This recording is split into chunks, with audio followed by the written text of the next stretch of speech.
चंद्रपूर जिल्ह्यातील सिंदेवाही तालुक्यात पट्टेदार वाघाने हल्ला करून 3 दिवसात 15 शेळ्या ठार केल्या। या घटनेमुळे परिसरातील पशुपालकांमध्ये भीतीचे वातावरण निर्माण झाले आहे। सिंदेवाही शहरात सतत 3 दिवसांपासून वाघाचे हल्ले सुरूच आहेत। 3 दिवसात 15 शेळ्या ठार केल्याने परिसरातील भीतीचे वातावरण तर आहेच, मात्र शहरी भागात वर्दळीच्या ठिकाणी वन्यजीव संघर्षाचे उदाहरण पाहायला मिळत आहे। वाघाच्या हल्ल्यात बुधवारी 5 शेळ्या, गुरुवारी 1 शेळी आणि आज शुक्रवारी 9 शेळ्या ठार केल्याने वन विभागाच्या कार्यप्रणालीवर सुद्धा प्रश्नचिन्ह निर्माण झाला आहे। सिंदेवाही लोणवाही नगरपंचायत क्षेत्रात 2 दिवसांमध्येच पुन्हा वाघाचा शेळ्यावरती हल्ला झाला आणि 9 शेळ्या जागीच ठार केल्याची घटना इथे घडलेली आहे।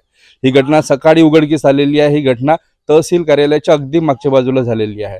वन विभागाने 2 दिवसा अगोदर ह्या ठिकाणी येऊन परिसराची पाहणी केली होती। ह्याच ठिकाणी येऊन त्याच शेळ्याचा पंचनामा केलेला होता, परंतु ह्या ठिकाणी वन विभाग कुठेतरी कमी पडलेला दिसत आहे। ह्या ठिकाणी वन विभागाने गस्ती ठेवलेला नाहीये असंही लक्षात येत आहे। वन विभागाने एखाद्या व्यक्तीचा जीव जाण्याची वाट बघत आहे का, असा इथं प्रश्न उपस्थित होत आहे। ह्या ठिकाणी स्ट्रीट लाईट लावलेले नाही आहेत, त्यामुळे ह्या परिसरात अंधार असते। याही मुद्द्याकडे नगरपंचायतने लक्ष द्यायला पाहिजे, इथल्या परिसरातील लोकांचं म्हणणं आहे। ही घटना किती वाजताची आहे? रात्री 2 वाजताच्या दरम्यान। किती शेळ्याला वाघांनी मारलेला आहे?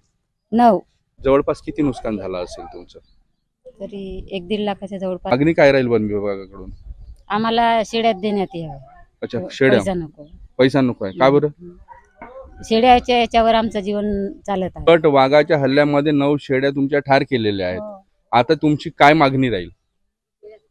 शेळ्याच पाहिजे। अच्छा, का बरं? आमचं शेळ्याचं याच्यावर जीवन आहे, जे आम्हाला शेळ्यात द्या। ठिकाणी काही समाजसेवक इथे उपस्थित आहेत, त्यांच्याकडून सुद्धा आपण त्यांची प्रतिक्रिया जाणून घेऊया। तर तो वाघ दिसला लोकांना, जातानी तहसील ऑफिसच्या गेट मधून निघाला म्हणते। लोकांनी बघितले तिथं वाघ आणि त्यांच्या घरी कोणी आहे नाही कमवणार। आता त्यांची परिस्थिती पाहून मला पण छान नाही वाटलं आणि मी इथं आलो। 9 बकऱ्या आहेत, त्यांचं असं म्हणणं आहे का अगर बकऱ्याच्या बदले आम्हाला बकरेच मिळाले तर आमचं जीवन त्याच्यावरच आहे।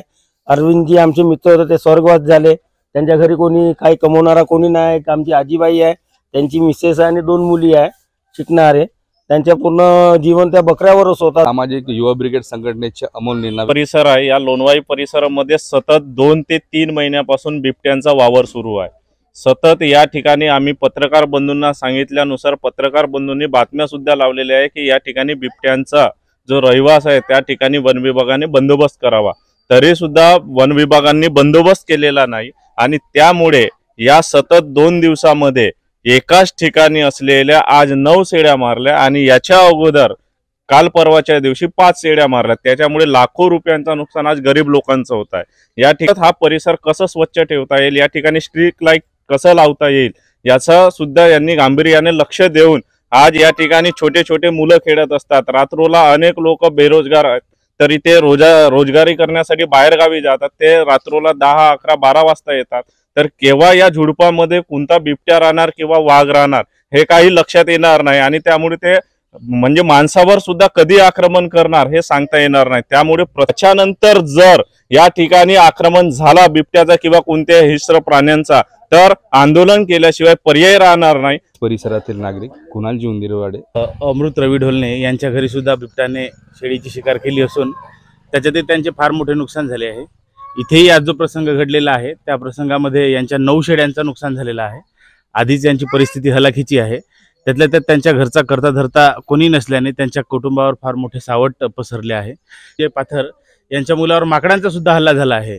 म्हणून मी आपल्या निवेदनाद्वारे असं सांगू इच्छितो की त्यांनी माकडासोबतच बिबट्याचा बंदोबस्त करावा।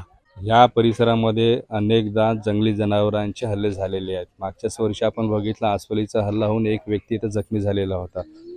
अनेकदा वाघ बिबट ह्या ठिकाणी ह्या परिसरात आढळले आहेत। महाराष्ट्र टीव्ही 24 साठी मिथुन मेश्राम, चंद्रपूर।